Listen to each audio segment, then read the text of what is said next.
tuning in. Today we are going to be doing a very quick, simple, basic exercise to start thinking about perspective. Understanding perspective is so important to creating accurate still life drawings, or any drawing for that matter. Either way, this understanding can really create strong pieces overall. So you can start off by putting a dot on the page anywhere you like. This is called your vanishing point. I recommend that you don't put your vanishing point in the center for this exercise, that way you can see how lines contour toward the vanishing point. Then you could do a horizon line going across the page, but since I like to do everything ass backwards, I decided to start adding in the vertical lines first. Oh, nope, I'm going to add in the horizon line.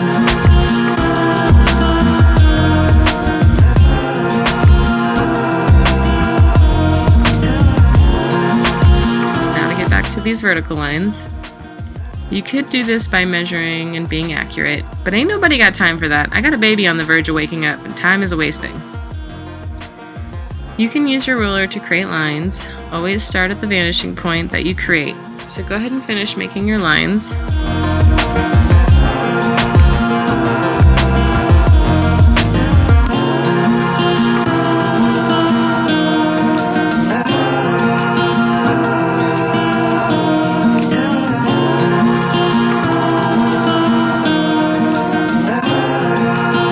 Start with one of our shapes.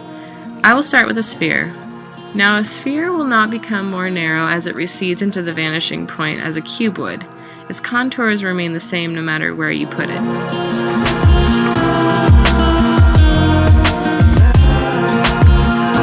I'll add in a few more spheres here toward the horizon so you can begin to see how things are getting smaller as they get further away from you. But of course you already know this because you see this in the real world every day.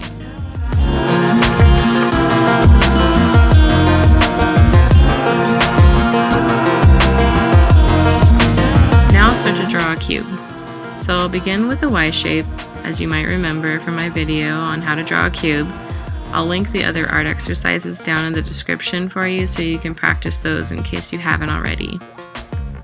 But you begin with your Y shape with the right side following the line toward the vanishing point.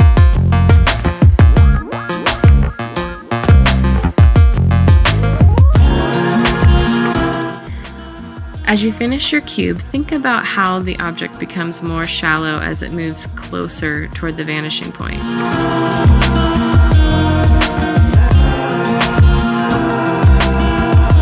And what the heck, we'll do one more just so you can start to see how things look at different distances.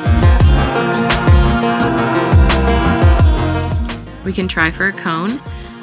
And the thing you'll notice about a cone is that the cone part itself will change size depending on where you place it, of course, but the base, the circle or ellipse that you draw, will become more narrow or more ellipse-like as it moves toward the vanishing point.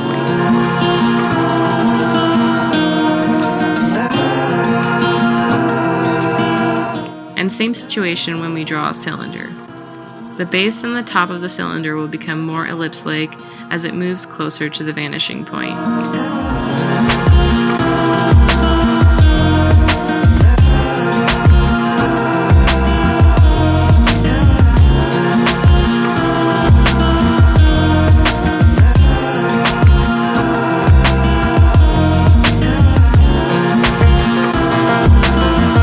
So to give you another thing to think about, I'll draw a horizon line which would be at your eye level and a vanishing point. I'll draw objects on, above, and below the horizon line so that you can begin to think about which direction the object's lines contour based on perspective. See how the base of the cube on the horizon is flat? When the cube is centered into the horizon, the contour lines angle into the horizon toward the vanishing point.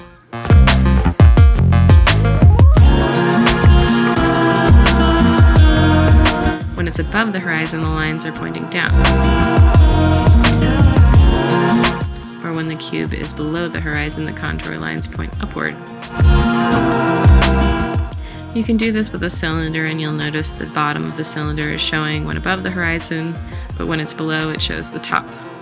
And of course, a sphere would not change at all. Okay guys, I hope you enjoyed this little art exercise. I think it would be really good if you spent the week practicing this with different horizons and vanishing points. take some time to look into the world and notice this in nature. This will help you get ready for next week's exercise, where we will take a real life setting and practice this technique.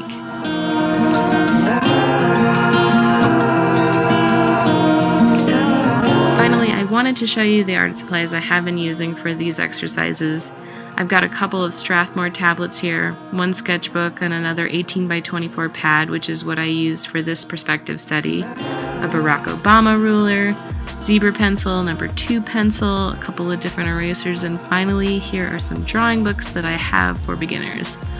This is where I find a lot of my inspiration for art exercises. I really like Rudy Durano's How to Draw What You See.